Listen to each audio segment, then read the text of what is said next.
مشکاہ شریف میں ہے کہ ابو سعید خدری رضی اللہ عنہ فرماتے ہیں، نبی مکرم صلی اللہ علیہ وآلہ وسلم نے رمضان المبارک کے پہلے عشرہ میں اعتکاف فرمایا اور پھر دوسرے عشرہ میں بھی۔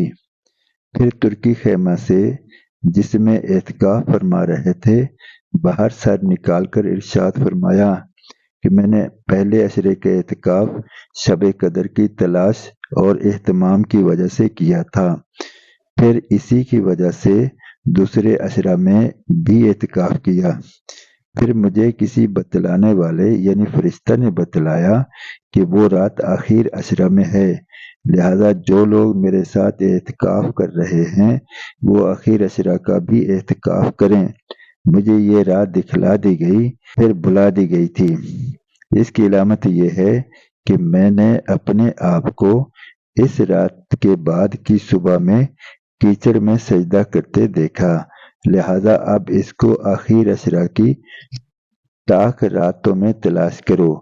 راوی کہتے ہیں کہ اس رات میں بارش ہوئی اور مسجد کیونکہ چھپر کی تھی وہ ٹپکی، اور میں نے اپنی آنکھوں سے نبی مکرم صلی اللہ علیہ وآلہ وسلم کی پیشانی مبارک پر کیچڑ کا اثر 21 کی صبح کو دیکھا۔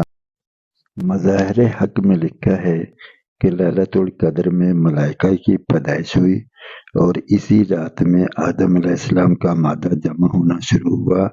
اسی رات میں جنت میں درخت لگائے گئے اور دعا وغیرہ کا قبول ہونا تو بکثرت روایات میں آیا ہے کہ شب قدر میں دعائیں قبول ہوتی ہیں۔ غیبت بہت بڑی بیماری ہے، من حاصل قوم ہم اس میں مبتلا ہیں۔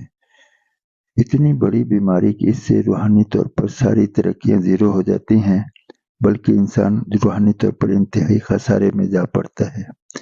تو ویسے تو پورا سال اور سال کا ہر مہینہ اور ہر دن اور ہر رات بچنا چاہیے، اور خصوصی طور پر رمضان اس بیماری سے بچنے کا خاص مہینہ ہے۔ اور آخری عشرہ جس میں شب قدر ہے، یہ تو خاص الخاص وقت ہے جس میں رب تعالیٰ جل شانہ کی طرف سے گناہ معاف ہو رہے ہوتے ہیں، جہنم سے قیدی چھوڑے جا رہے ہوتے ہیں۔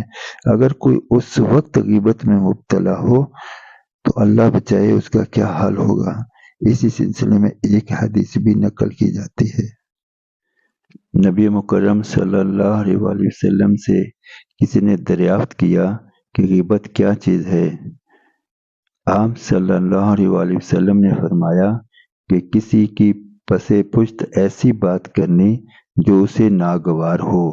سائل نے پوچھا کہ اگر اس میں واقعتاً وہ بات موجود ہو جو کہی گئی؟ آپ صلی اللہ علیہ وآلہ وسلم نے فرمایا جب ہی تو غیبت ہے، اگر واقعتاً موجود نہ ہو تب تو بہتان ہے۔